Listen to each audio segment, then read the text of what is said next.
Hey everybody, this is Troy over at Uncomfortable Truths. Thanks for checking me out. So today we have another wild story regarding Donald Trump and Israel that we have to cover. Because remember, Donald Trump, the Prince of Peace himself, who claimed that he was going to end the Ukraine conflict and have a peace deal on day one, the same guy who was going to make sure that we weren't involved in any more Middle East conflicts.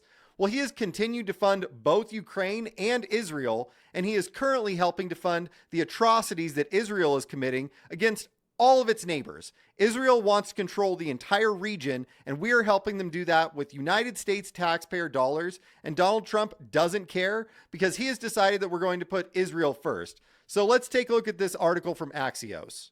Barack Ravid over at Axios wrote, Trump team rethinks Gaza strategy after 6 months of failure. We need to do some serious rethinking, a visibly frustrated Secretary Marco Rubio told a group of hostage families on Friday after the latest round of Gaza talks broke down. Two people who attended the meeting tell Axios. So, do you realize what's happening with the hostages here? They really are just being used as puppets and as an excuse for Israel to keep doing their wars of aggression. That's what's happening here. They don't care about the hostages. We don't care about them in the United States. They don't care about them in Israel. They're just being used as pawns. The big picture is 6 months into his presidency, President Trump is no closer to ending the war in Gaza. The humanitarian crisis is worse than ever, negotiations are deadlocked, and the U.S. and Israel are increasingly isolated internationally. Of course we're being isolated internationally. Everybody sees what's going on. Most Americans see what's going on. The only people that are still supporting Israel at this point are Republican boomers. Even Republican people under the age of 40 are like, no, why are we doing this? This is absolutely crazy. So this is something that's becoming increasingly untenable for the United States, and we are isolating ourselves in order to put Israel first. We don't even see a benefit from this, guys, despite the fact that it's completely immoral and it's atrocious. Just take all of that out of it for a second. It literally doesn't even help the United States. They go around saying that Israel is some sort of wonderful ally. Israel is not an ally. They don't give us money. We give them money. Israel doesn't give us weapons. We give them weapons. Israel is not an ally. They're just a bunch of welfare queens over there. And Netanyahu is the #1 welfare recipient of anybody in the world from the U.S. So I don't want to hear about how Israel is some sort of wonderful ally, because it's just not true. Trump campaigned on ending the war and bringing the hostages home. Yeah, he sure did, but that's not happening, is it? As it drags on and images of starving Palestinians are shared all over the world, cracks are emerging in the MAGA base over Trump's support for Israeli Prime Minister Benjamin Netanyahu's maximalist war strategy. The breakdown in ceasefire talks, which came after Hamas didn't accept the latest ceasefire terms, and Israel withdrew its negotiations in protest, could be a turning point for the administration policy. Okay, well, even that's a little bit underreporting what's actually happening here. So we keep dropping poison pills into these peace talks to make sure that Iran isn't going to take these deals. We do the same thing when it comes to this with Hamas. We're making sure that the deal is unacceptable to the other side. And then we say, hey, look, we tried to do a peace deal and it just didn't work out. Look at these monsters. But we're purposefully wrecking these deals. Trump signaled Friday that it's time for Israel to further escalate the war to get rid of Hamas and finish the job. Yeah, so he's talking about escalation of wars, not ending the wars. And again, these aren't wars for the United States. This isn't to make America great again. This is to make Israel great again. A country that honestly has nothing to do with us, and they're absolutely horrible in how they conduct themselves in these conflicts. So the United States should not only not support this, we shouldn't be supporting Israel at all as long as they continue these activities. Israeli officials weren't sure whether that was a negotiating tactic or a genuine change of course from Trump, a green light for Netanyahu to use even more extreme military measures. It's terrible what happened with Hamas, tapping everybody along. We'll see what happens. We'll see what response Israel has to that. But it's getting to be that time, Trump told reporters after landing in Scotland on Friday. So I wonder if the reason why Donald Trump has decided he's going to put Israel's needs above the United States has something to do with his buddy Jeffrey Epstein, and why that's something that Donald Trump is trying so hard to hide. Because clearly there's a reason why he's putting Israel first and not the United States. And I'm guessing that this might have something to do with a list that could be used against him for blackmail. And that's why he doesn't want all of us to see that list. While meeting with hostage families at the State Department Friday, Rubio said several times that the administration needed to rethink its strategy on Gaza and come to the president with new options, according to the sources. Over the past 6 months, Trump has given Netanyahu an almost free hand to do whatever he wants in Gaza, from military operations to hostage negotiations to the distribution of humanitarian aid. And let's be honest about this, guys. This isn't something that is just left or right. The uncomfortable truth here is that the Democrats and under Joe Biden's leadership, they're doing the exact same thing. We're completely ruled by the Israeli lobby, and part of the reason for that is they give so much money to our politicians. But Trump was saying he was going to make sure that this didn't happen again. He was going to drain the swamp. And does this look like that's actually what's happening right now? The answer is, of course, no. While White House officials say Trump is genuinely disturbed by the killing of Palestinians and wants the war to end, he's applied virtually no pressure on Netanyahu to end it in the last few months, according to Israeli officials. And keep your eye on the ball, guys. This is not actually what's going on right now with Trump. Trump could 100% end this conflict tomorrow if he wanted to, because we are the ones who are funding it. We supply Israel the weapons and we give them welfare every year. All Trump has to do is say, yeah, we're not going to do that if you keep doing this. And he's choosing not to do that. So what would you do if you saw something as violent and atrocious as this happening? Would you end it if it was in your power to do it? Well, if you're Trump, the answer is no.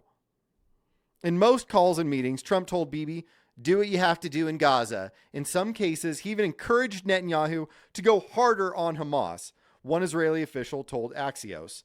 Netanyahu has accused the Biden administration of holding Israel back, including by limiting some arms deliveries.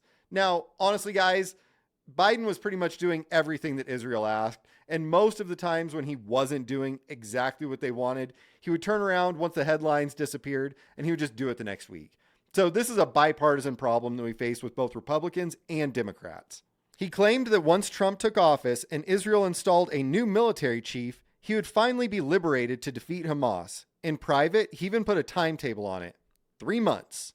Trump gave Israel the 2,000-pound bombs that Biden wouldn't send, along with many more weapons, and ceased any public criticism over the killing of Palestinian civilians. Well, he hasn't really ceased the criticism. Trump has come out himself and they've supposedly, leaked information that Trump is really upset with it.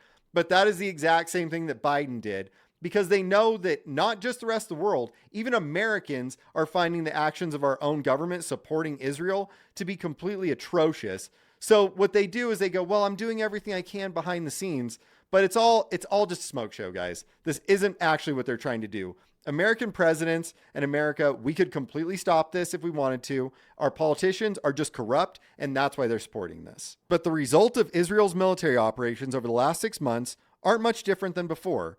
The Israel Defense Force has systematically destroyed more and more of Gaza, killing thousands of Palestinians in the process, but Hamas has not been eliminated. Yeah, and they're not going to be. What you're actually doing is you're creating more Hamas. You're creating more radicals. You're creating people that are now rightfully upset with Israel and want to take action against it. Now, I don't want violence to happen. I want to make sure that that doesn't happen. But Israel's making that pretty hard to do while we see these violent actions and we see these violent images every day. Trump and his envoy, Steve Witkoff, had a big role in reaching a ceasefire and hostage deal in January, days before the inauguration. But they allowed Netanyahu to violate that deal by not negotiating seriously on its next phase. Israel resumed the war unilaterally in March. Rubio noted in Friday's meeting that neither he nor Trump had ever liked the incremental format of the Biden-era deal, with short-term truces in exchange for the release of some hostages. A State Department official with details of the meeting said that while Rubio did indicate he did not believe the incremental approach was sustainable in the long term, both he and Trump recognized it had to be handled that way in January.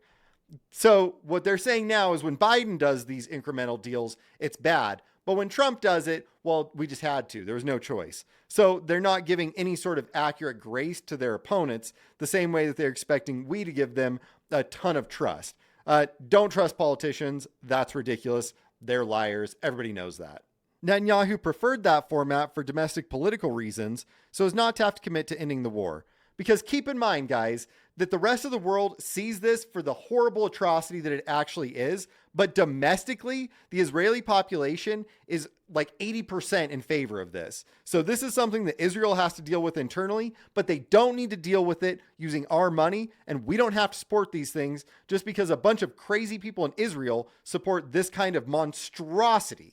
Despite his reservations, Trump endorsed it during the ensuing rounds of talks, which thus far have all failed. The only exception to that failure was when Trump bypassed Netanyahu to secure the release of U.S. citizen Eden Alexander. Rubio made it clear in the meeting on Friday that he still doesn't think the incremental approach is the right one and hinted that it might be time to explore a more comprehensive approach to end the war and free all the remaining hostages, according to sources in the room. Trump was one of the first world leaders to warn publicly that Palestinians were starving in Gaza, but he has also been far less critical than his predecessors of Israel's policy to limit the entry of aid. So the reason for this is when he was running, he knew that this war was unpopular, so then he wanted to be critical. Well, now that he's actually in power, he's actually being more aggressive than Biden was. So this is something that has been a complete act. It's a total smoke show. There's no reason that we should be believing this. Trump endorsed the Israeli-backed Gaza Humanitarian Foundation, an effort to deliver aid in Gaza through a private U.S. company and not through the UN, in an effort to ensure Hamas could not commandeer it. Yeah, and what Israelis have been doing, and the IDF, is they have then been attacking the people when they come to get that aid. They've been attacking civilians. This is well documented. It has been really a pretty historical backlash against Israel for their obvious war crimes here. While the GHF did manage to get food to some of the population in Gaza, hundreds of Palestinians have been killed while making their way to aid centers. The humanitarian situation in Gaza is at its worst point since the beginning of the war 20 months ago, with 122 Palestinians dying of starvation in recent weeks, according to the health ministry in Hamas-controlled Gaza. The Palestinian death toll since the war began stands at nearly 60,000, which honestly is probably going to end up being a low count because we have people now that are starving that are going to, unfortunately, probably end up dying, and so that number is going to just continue to rise. Nearly all Western leaders have been urging Israel with increasing desperation to stop the fighting and allow in more aid, making Trump's finish the job message all the more jarring by contrast. The humanitarian catastrophe that we are witnessing in Gaza must end now, France, Germany, and the UK said in a joint statement Friday. Withholding essential humanitarian assistance to the civilian population is unacceptable. Israel and the U.S. are together on a diplomatic island, seen by many of their allies as jointly responsible for the dire situation. At least some in the administration acknowledge privately that their strategy hasn't worked, but they haven't yet decided whether or how to change it.